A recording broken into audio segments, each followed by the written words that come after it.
জুলাই আগস্টের গণ অভ্যুত্থানের মাধ্যমে আপনারা দেখেছেন যে বাংলাদেশের জনগণ এবং ছাত্র এবং আমাদের একটা আকাঙ্ক্ষায় দেশ নিয়ে আছে, চিন্তা আছে, তারই একটা বাস্তবতা হিসেবে আজকে আমাদের বিভিন্ন চিন্তা কার্যক্রমের সাথে আমাদের এনসিপির চিন্তা কার্যক্রম অনেকটাই মাঠে ময়দানে সর্বত্র একাকার। আলহামদুলিল্লাহ আজকে আমরা আলোচনা করতে পেরেছি, আমাদের মনোবল আরও বেড়েছে। সামনে ধারাবাহিকভাবে আলোচনা চলতে থাকবে।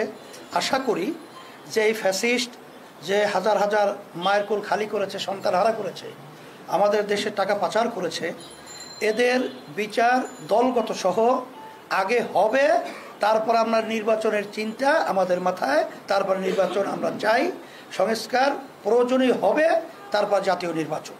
আওয়ামী লীগের যে বিচার চলাকালীন সময় আওয়ামী লীগের রাজনৈতিক কার্যক্রম নিষিদ্ধ করা, নিবন্ধন স্থগিত করা ইত্যাদি বিষয়ে আলোচনা করেছেন। আমরা আমাদের অবস্থান বলেছি, ওনারাও এ বিষয়ে ঐক্যমত পোষণ করেছেন।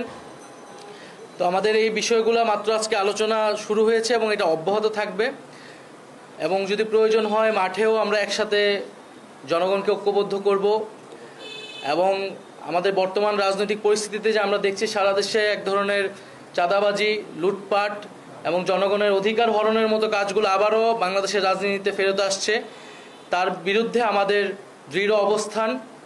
আমরা জনগণকে সেই আস্থার জায়গা দিতে চাই যে বাংলাদেশের মানুষ একটি নতুন বাংলাদেশের জন্য, নতুন রাজনৈতিক সংস্কৃতির জন্যই কিন্তু আসলে জুলাই গণঅভ্যুত্থানে রাজপথে নেমে এসেছিল।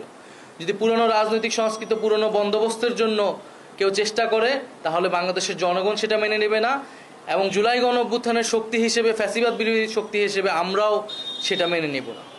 তো আমরা আশা করি যে আমাদের মধ্যে যে আলোচনা হয়েছে এবং স্থানীয় নির্বাচনের বিষয়ে আলোচনা হয়েছে, এটা জাতীয় নাগরিক পার্টি এর আগেও বলেছে, জনদুর্ভোগ এবং নাগরিক সেবা যে পাচ্ছে না মানুষ, সেটার জন্য জনগণের ভিতরে স্থানীয় নির্বাচনের একটা আকাঙ্ক্ষা তৈরি হয়েছে। ইসলামী আন্দোলন বাংলাদেশও তাই মনে করে।